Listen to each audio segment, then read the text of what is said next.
Doesn't that make you feel great about TeachNC? It's so exciting. I love the fact that TeachNC has these coaches, right? The campaign and the website and all the information is helpful, but when you actually sit down and you have a candidate who's confused or hasn't seen somebody who looks like them or is getting misinformation, talk one-on-one with an actual teacher from North Carolina. It changes everything. And Matt Sheldon is a great example of our TeachNC coaches. They took over 900 phone calls, 900 one-on-one conversations with people who want to be teachers in North Carolina last year alone. And so I'm thrilled at to have Glasher Robinson join us for just a couple of minutes to talk about her experience as a TeachNC coach. Glasher Robinson, thank you for being with us virtually. I know it's hard getting substitutes these days, and Glasher is a assistant principal at Dudley High School in Guilford County, and she took many of these phone calls, including from Shaquanda Williams, that wonderful young woman who is now working in Pitt County. Glasher, thank you for joining us. You are live. I wanted to just kick off our very quick conversation. I know you have a fantastic background. You were a millennial scholar, TP3 principal fellows graduate. In your journey, when we've been talking about NC Strive, we've been talking about the 5 gateways to get into the profession. What kinds of barriers did you encounter along the way, or colleagues that you have shared your workspace with? Can you share a couple of those stories with us? Yes, good morning. So when I was entering into college, it was ideal if you wanted to become a teacher to become a teaching fellow. And so teaching fellows, it's very competitive because it's a limited amount of spaces available. And so I, for example, was not fortunate enough to make it all the way through that journey.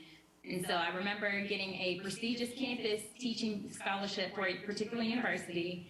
And so it awarded me about $10,000 for the 4 years of undergrad there. But the cost of the university would have been $40,000 for that 4-year time period. So it just didn't make sense for me to go to that university. I was able to get the North Carolina Millennium Teaching Scholarship that was offered at my particular university. And I think that was the other downfall that started to occur with teaching fellows. Some of the universities did not have enough students interested in the education major for those teaching fellows to be able to accept that scholarship and go to certain universities. So finance is definitely a barrier.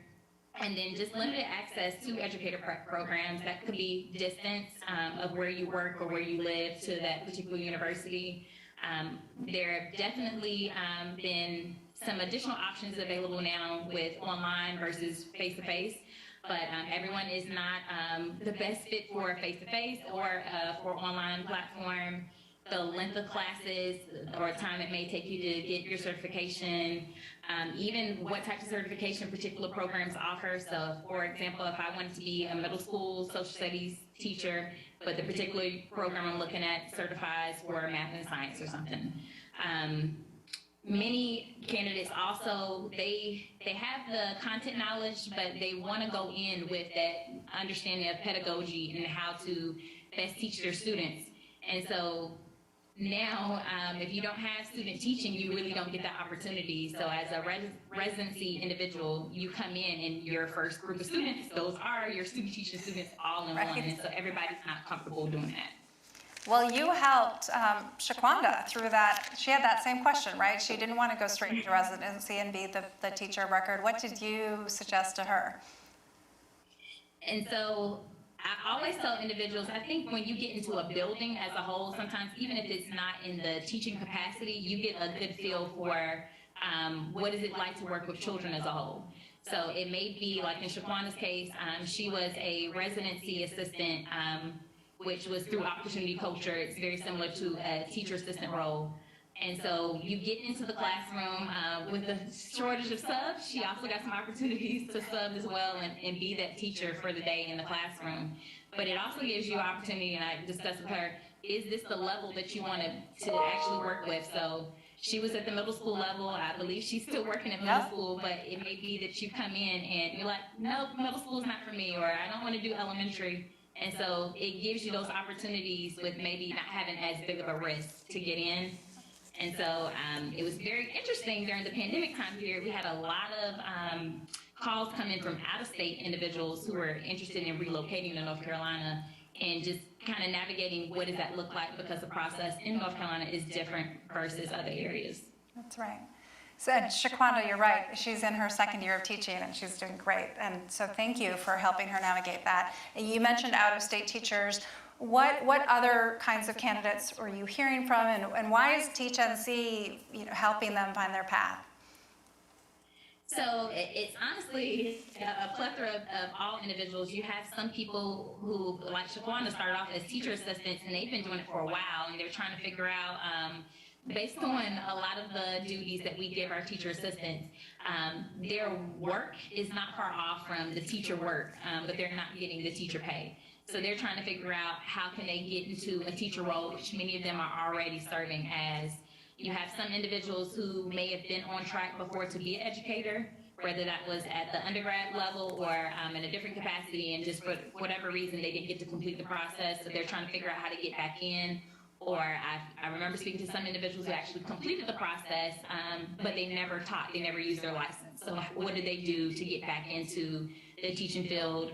And some people who, with everything that happened with the pandemic, they saw the need for teachers, and they now want to go in and serve. That's fantastic. I so appreciate that. The resources you mentioned, for example, you talked about your scholarship. Would that have been helpful for you if you had been able to see all of the scholarships available in one place? What other resources do you find useful with TeachNC? Absolutely, and I think that's the big thing is people can make their best decision when they understand what are all their options available to them. And so I think sometimes we feel like we're forced to make certain decisions, and it may get you what you want, but it may have not been the best avenue to get there. So there may have been a faster way or a more cost-conscious capacity. I'm fortunate enough to be in a school district in which they have their own alternative licensure program, but it does require you to also have a job. And I know some of the other educator prep programs are like that, so you actually have to get hired before you can qualify to even become a part of that process.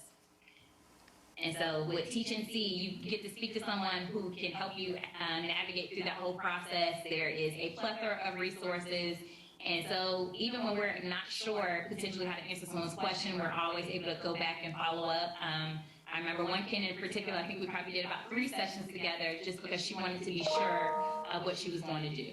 That's fantastic. Glasher, you're amazing. You're such an inspiration. You always have been. And to be one of the first TeachNC coaches, I can't imagine a better resource for incredible up-and-coming teachers. Thank you so much for your time. You also make a very good point about candidates not wanting to jump into the deep end of the pool. Our upcoming panel will be about teacher apprenticeship, so please stay tuned for that conversation.